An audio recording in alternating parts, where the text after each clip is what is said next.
नमस्कार दोस्तों, मैं प्रकाश कुमार। किसानों पे दिए गए कंगना रनावत के विवादित बयान से बीजेपी ने किनारा कर लिया है। जी हां दोस्तों, बीजेपी ने कंगना रनावत को डांटा फटकारा है और ये भी कहा है कि भविष्य में वो ऐसे बयान नहीं देगी।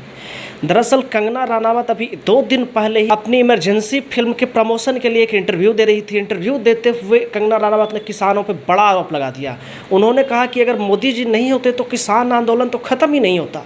जो किसान आंदोलन जहां हो रहा था वहां पे रेप होता था, लाशें लटकी रहती थीं और वो एक तरह से अड्डा बन गया था उन गलत चीज़ों का। और जब मोदी जी ने ऐलान कर दिया कि हम वापस ले रहे हैं कानून, लेकिन वो लोग उठने के लिए तैयार नहीं थे। यानी कंगना बड़ा आरोप किसानों पर लगा रही थी कि वो रेपिस्ट है, मर्डरर है। जिसके बाद लगातार कांग्रेस और विपक्षी पार्टियों ने इस मुद्दे को लपक लिया। उन्होंने बीजेपी से पूछा कि क्या आपकी पार्टी की यही ऑफिशियल लाइन है? क्या आप मानते हैं कि किसान बलात्कारी हैं? क्या आप मानते हैं कि किसान रेपिस्ट है? क्या आप मानते हैं कि किसान हत्यारे हैं? जिसके बाद बीजेपी बैकफुट पे आ गई और बीजेपी ने लेटर जारी किया और बोला कि कंगना रनावत का ये बयान उनका निजी बयान है, पार्टी का इससे कोई लेना देना नहीं है। और कंगना रनावत बीजेपी की ओर से, पार्टी की ओर से अधिकृत नहीं है ऐसे बयान देने के लिए। और कंगना रनावत को उन्होंने सख्त हिदायत बीजेपी ने दी है कि भविष्य में वो ऐसे बयान नहीं देंगी, क्योंकि अगर देंगी तो कार्रवाई की जाएगी। अब सवाल उठता है दोस्तों कि अगर कंगना रनावत ऐसे बयान नहीं देंगी तो वो क्या करेंगी? इसके अलावा उनको आता ही क्या है?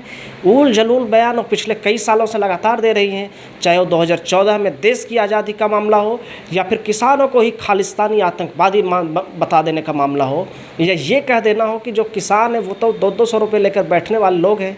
ये भी कंगना ने ही कहा था। तो कंगना लगातार ऊल जलूल बोलते रहती है और बीजेपी की ओर से पहले से सपोर्ट किया जाता रहा। लेकिन अब चूँकि चुनाव होने वाले हैं उत्तर प्रदेश में और 4 राज्यों में चुनाव हैं, तो ऐसे में अब बीजेपी को डर है कि मामला बैकफायर कर जाएगा। तो उसने कंगना के बयान से किनारा कर लिया है। अब देखते हैं कंगना रनावत इस मामले में क्या बोलती है। वैसे आप क्या सोचते हैं दोस्तों, क्या भारत के किसान रेपिस्ट है? ये कितनी बड़ी बात कंगना ने बोली है, क्या उस पर एक्शन नहीं होना चाहिए? क्या बीजेपी को ये नहीं बताना चाहिए कि वो पार्टी से कब कंगना को निकाल रही हैं? उनमें ऐसा क्या देखा बीजेपी ने जो उन्होंने उसे सांसद का टिकट दे दिया और सांसद बना दिया इस देश में? उन्हें बताना चाहिए। पहले स्मृति ईरानी हल्ला करती थी, अब स्मृति ईरानी की जगह उन्होंने एक नया स्मृति ईरानी चुन लिया है कंगना रनावत के रूप में, जो कि कुछ ज़्यादा ही वाइड चली जाती हैं, कुछ ज़्यादा ही अलग तरीके से हर मुद्दे पर बोल जाती हैं, और जिससे अब बीजेपी को परेशानी होने लगी है। और अगर कंगना ऐसे ही बोलती रही हर एक मुद्दे पर, तो बीजेपी को हराने के लिए वो अकेले काफ़ी है। वो बीजेपी को हरवा देगी इस तरीके के बयान दिलवा कर।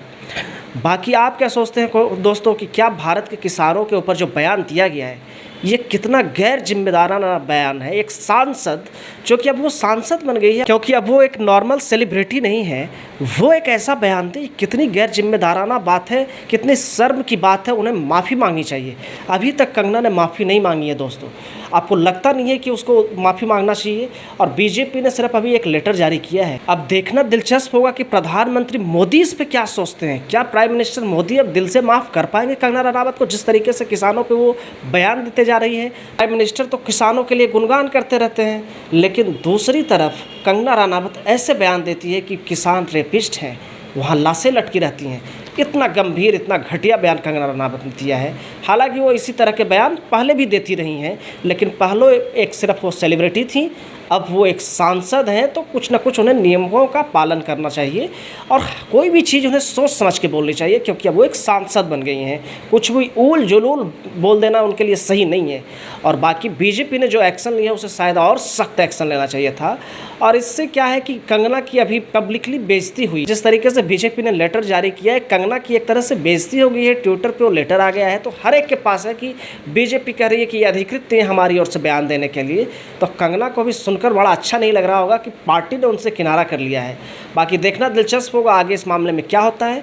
आप क्या सोचते हैं दोस्तों इस मुद्दे पे ज़रूर कमेंट करके बताइए कि क्या कंगना रनावत एक सांसद के रूप में वो अच्छी नेता साबित हो सकती हैं, या सिर्फ ऊल जलूल बयान देने के लिए ही बीजेपी ने उन्हें पार्टी में शामिल किया है। बाकी अगर वीडियो अच्छा लगा हो तो इसे लाइक, शेयर और चैनल को सब्सक्राइब जरूर कर दीजिएगा। हम मिलेंगे आपसे अगले वीडियो में, तब तक के लिए नमस्कार।